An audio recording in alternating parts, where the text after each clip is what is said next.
Hey guys, so we have entered the final week of September and leading into the first week of October, and it feels like the further out we get, the more and more likely a Smash DLC character reveal could be imminent. Also, in the last few days, we've gotten past some things we've been waiting for Nintendo to do, and the more things we get past, obviously, the more likely it is that Smash will be the next thing Nintendo does.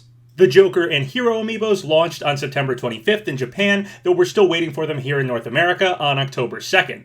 Also on the 25th, we found out about the Animal Crossing New Horizons Fall Update, which adds some spooky Halloween-themed stuff and farming to Animal Crossing New Horizon. And they promised more updates are coming later on here in fall. This weekend, on the 26th, we got a closer look at Hyrule Warriors Age of Calamity, and I'll talk more about that one in a bit. And also on the 26th, we had our new in-game tournament, the Challenge Cup for Super Smash Bros. Ultimate, and we're now past that one as well. So the more of these Nintendo announcement milestones that we pass, the more likely the next thing could be Smash DLC. However, we actually got something else announced to us today. Over on Twitter, at Pokemon wrote, "Get ready, trainers, we've got updates on Pokemon Sword and Shield EX. This is coming at 6 a.m. PDT on September 29th, so tomorrow." The Japanese Pokemon said on September 29th, Tuesday, new information about Pokemon Sword and Shield Expansion Pass will be released on the official Pokemon YouTube channel. Please check it out. That's happening at 9 a.m. for me, and I will be streaming it if you want to watch alongside with me tomorrow. So once again, another piece of Nintendo news we've sort of been waiting for is information on the Crown Tundra DLC. We knew it was happening at some point here by the end of the year, and it looks like we're getting information on it tomorrow. So one thing we haven't gotten past yet is the 7-Eleven ad in Japan that's ending on October 4th. It has Min Min on it, and we were speculating that possibly we'd get the next character revealed before this switches over, and when it does switch, the new ad would have the next character.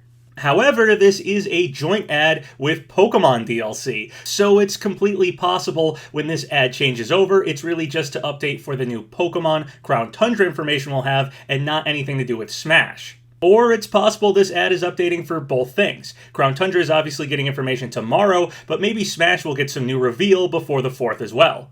Smash DLC happening soon is still super likely. If we look at Amiibo theory, we usually get Smash information very close to the release of Amiibos. And of course, the Joker and Hero Amiibos were just released in Japan. We also had that whole thing with the Smash Picture Contest, where the images are named the same way events are in the Smash website URL. So watch my last video if you want to know more information about that. But basically, we skipped 12 spots, and this happened before Min Min as well, so it's very likely something Smash will happen soon. So with new information about the Crown Tundra happening tomorrow, and with Smash DLC being extremely likely to happen fairly soon, is it possible these things could coincide together? Could our next Smash character actually be a Pokemon rep?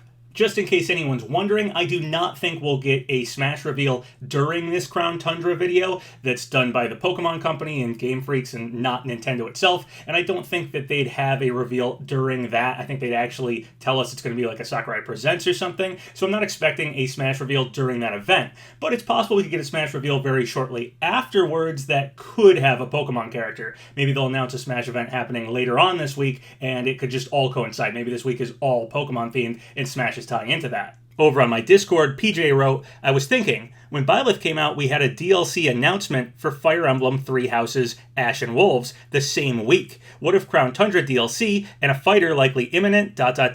So yeah, again, it is possible we could get a Smash character reveal very soon, and maybe it is all tying into this Pokemon DLC stuff. However, like I said before, the Pokemon Company is separate from Nintendo. Obviously, they do talk to each other, and if the next Smash character was in fact a Pokemon character, it's very possible they would decide to have the Smash reveal happen the same week as we got information on the Crown Tundra DLC. That would just make sense.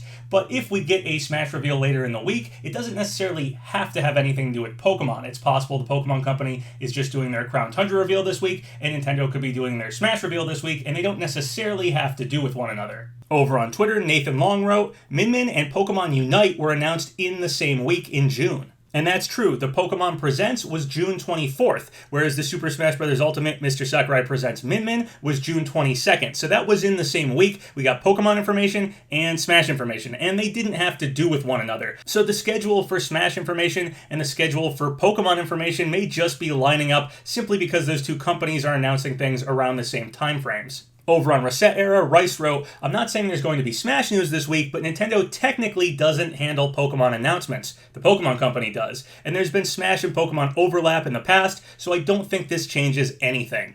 So yeah, we could still get a Smash announcement this week, and it could have nothing to do with this Crown Tundra information we're getting tomorrow. It's also, of course, completely possible we could get a Pokemon DLC character, and maybe that would happen next, but there's nothing saying those two things have to actually tie into each other. So of course, a Pokemon DLC character has always been fairly likely for this second Fighter's Pass, but if we get a Sakurai Presents this week, it doesn't necessarily have to line up with this Crown Tundra information we're getting tomorrow. But if there is a Pokemon in this second Fighter's Pass, now of course would be a good time to reveal it. So I don't think this really changes things too much. However, if we get a Sakurai Presents by the end of the week, we'll have to reassess everything, I guess. If we don't get a Sakurai Presents video by the end of the week, then we're slowly getting closer and closer to that future Mario Smash event. So maybe the character is a Mario character and it's going to coincide with that event. Hard to say. I do think right now, though, on a lot of people's minds are the idea of getting a Pokemon rep, and if we get past that, I think a lot of people are going to be speculating a Mario rep. So we seem to always speculate based on whatever the latest news is with Nintendo. Obviously, you can say this is my own bias happening here, but Geno does seem fairly likely right now, and if Geno was the next character revealed, it could have to do with that future Mario event.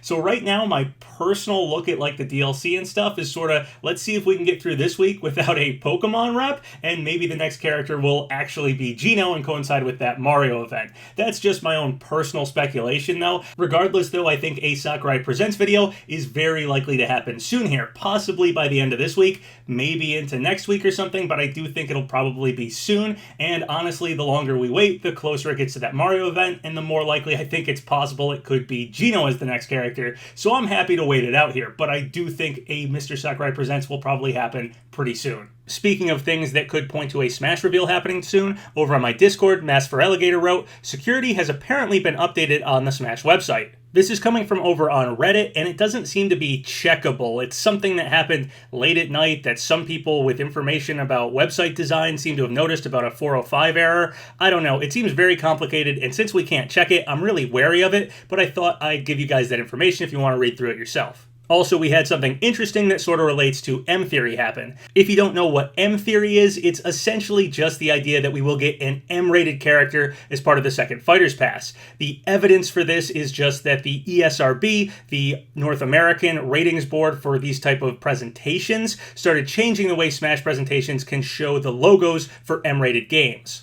Over on my Discord, Chef Boyardee wrote, Hey Papa, I don't know if this means anything, but Brazil rated Fighter Pass 2 lower than Fighter Pass 1. I'm not from Brazil, so I don't really know how they rate stuff. And here's what they sent. If you look closely, you can see that Smash Ultimate has that 10 rating, Piranha Plant has that 10 rating, Fighter Pass 1 has a 12 rating, and then Fighter Pass 2 once again has a 10 rating. Over on my Discord, Mint Pepsi wrote, the Brazilian age rating for the first Fighter Pass has the game at a 12 rating, as opposed to the base game's 10 and Fighter Pass 2's 10. This was due to sexual content. So the thing causing this difference in the Brazilian ratings is that there was sexual content in the first Fighter's Pass, and there probably won't be in the second Fighter's Pass.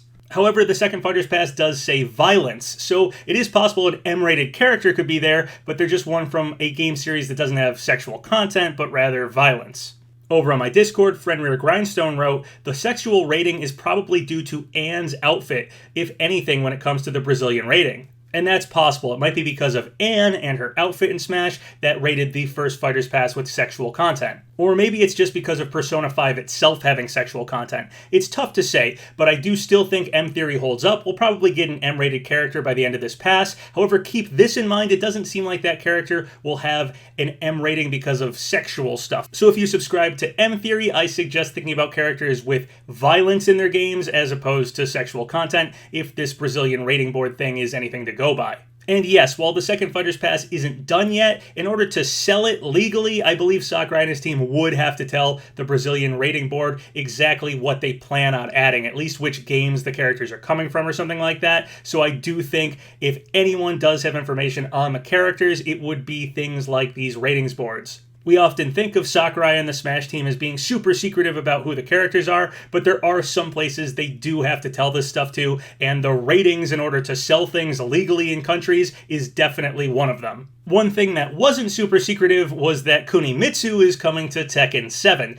That got leaked a few hours before it was shown off officially. Coincidentally enough, this was Bandai Namco Brazil that released the trailer too early. Over on my Discord, Biggie H wrote, "The lead dev of Tekken mentioned Sakurai recently on a Tekken update stream and discussed the online environment and things to improve it. We already know that's a new focus for the Ultimate Team, but this pretty much shows they pay more attention than we initially thought." And then here's some screenshots from that. It says, "I spoke recently with Mr. Sakurai, who worked on Super Smash Bros., and he showed keen interest in our conversation about online features. He even asked me whether he could use what I said about the ratio of wired and wireless players." So that's really good to hear. It does seem like Bandai Namco and Sakurai himself are actively trying to improve the online for these games. So that could be good news for Smash Ultimate. Its online is not that great. It's one of its few flaws, really, and I hope that they fix it before this is all said and done. So speaking of Kunimitsu and ninja characters, let's talk a bit about the Hyrule Warriors Age of Calamity information we got this weekend. Besides a bunch of new gameplay, the really interesting thing was confirmation that this character is in fact a young Impa. So we have a new Impa design, and it looks a lot like Paya from Breath of the Wild. Or Paya, because it's like papaya, I don't know how to pronounce her name. Anyway, young Impa looks a lot like her granddaughter.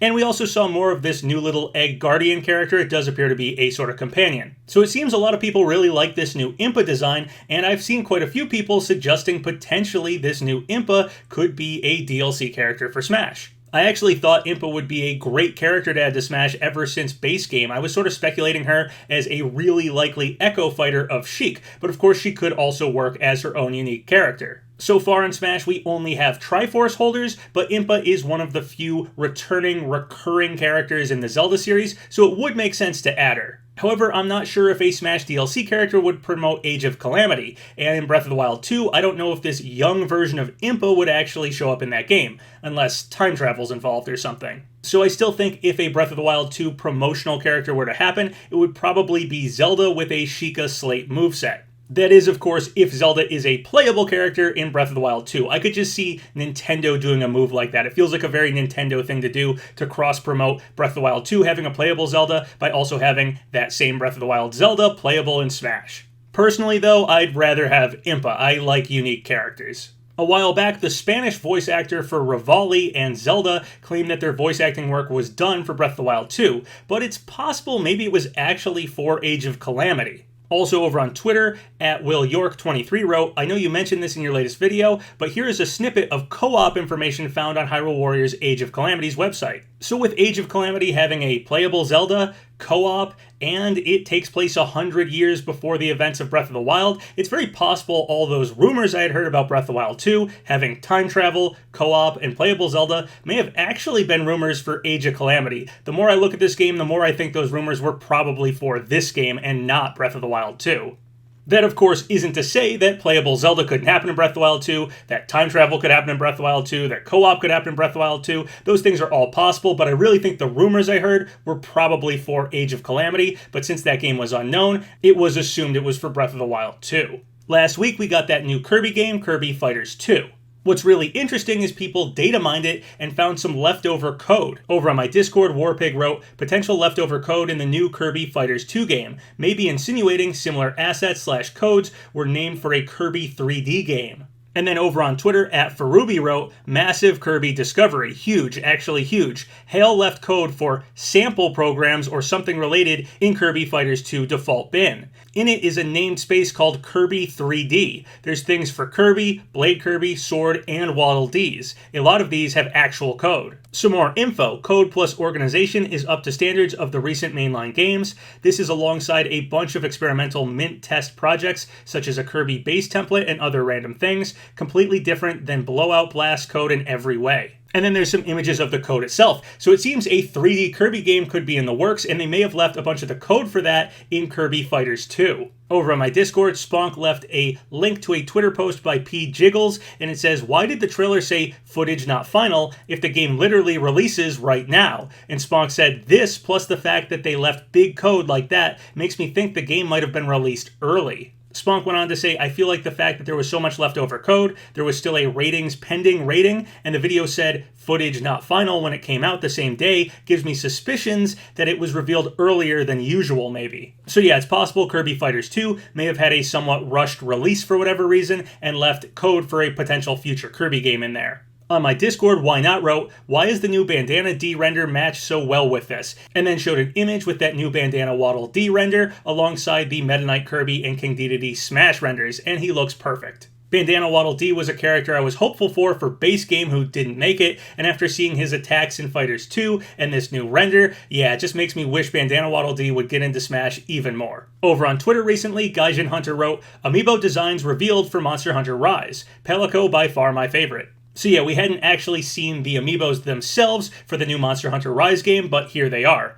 Over on my Discord, Star Magician wrote, Hey Papa, I was in a fan meeting with Jeff this week. There wasn't a lot of important information this week, but last week's was somewhat more interesting.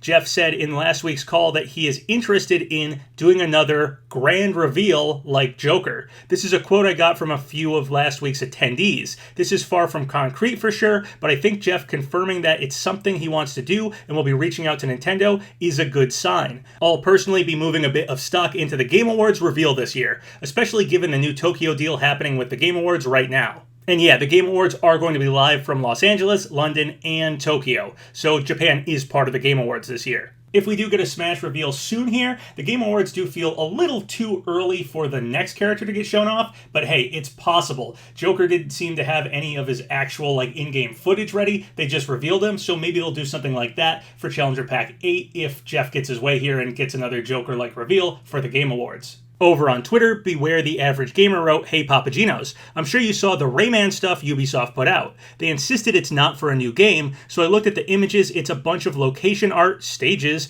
and what appears to be a flat drawing of Rayman, like the stock indicator icon. Thoughts? And it's true, Ubisoft has teased a Rayman project and then deleted the post after fans got hyped for it. Ubisoft said, Hello everyone, you may have recently seen a post on our page that includes visuals from Rayman and may be confusing. We have no information to share at this time regarding the Rayman license. We would like to apologize for the misunderstanding. On the other hand, we are working on many other great games and or event projects. Stay connected, we'll let you know. And then had images of this concept art, which looks like it's stages for a Rayman game, and this drawing of the outline of Rayman's head. I think it's the back of Rayman's head, actually, so I don't think this is a stock icon for Smash. But it does appear Ubisoft may have posted some images for some upcoming Rayman game they're not yet ready to announce, so that game could be a far ways off if that's the case. Xbox Game Pass recently tweeted out, Raise Hell October 1st. So we already had a bunch of really obvious hints that Doom was coming to the Xbox Game Pass, but that's happening October 1st, so extremely soon here.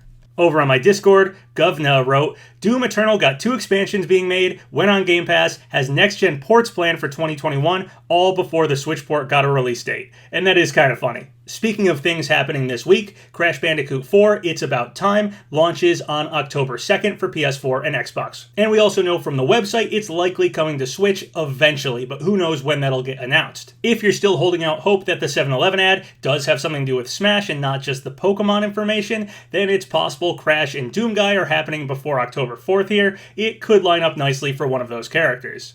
Alright guys, well that's everything I wanted to talk about in this video. We have Pokemon DLC information happening tomorrow, so I'll be streaming that if you want to watch alongside with me. And do you guys think that a Pokemon rep for Smash could be happening soon here to coincide with this Pokemon DLC announcement? Do you think a Crown Tundra promotional DLC character could be happening for Smash? Or do you think Smash is going to happen soon at all here? If you guys have any thoughts or comments about any of the stuff I talked about in this video, leave them below.